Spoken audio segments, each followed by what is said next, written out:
Maki Pellegrino pinagkaguluhan. Si Maki Pellegrino guys ay isa po siya sa ka-team ni Rene. Isa rin po siyang matalik na kaibigan ni Rene. So panoorin na lang natin tong video na to. Tignan nyo guys kung ano magiging reaction niya.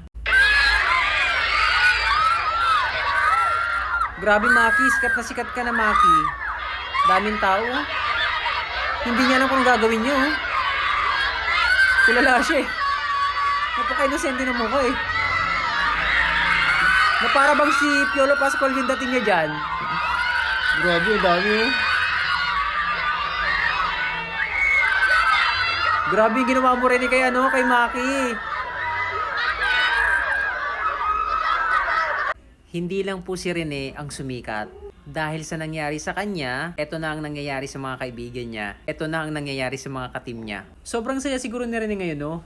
Sa nakikita niya sa mga kaibigan niya. Kasi hindi rin naman nila ine-expect na mangyayari to sa kanila. Rene, nawala ka man, pero ito naman yung naging resulta.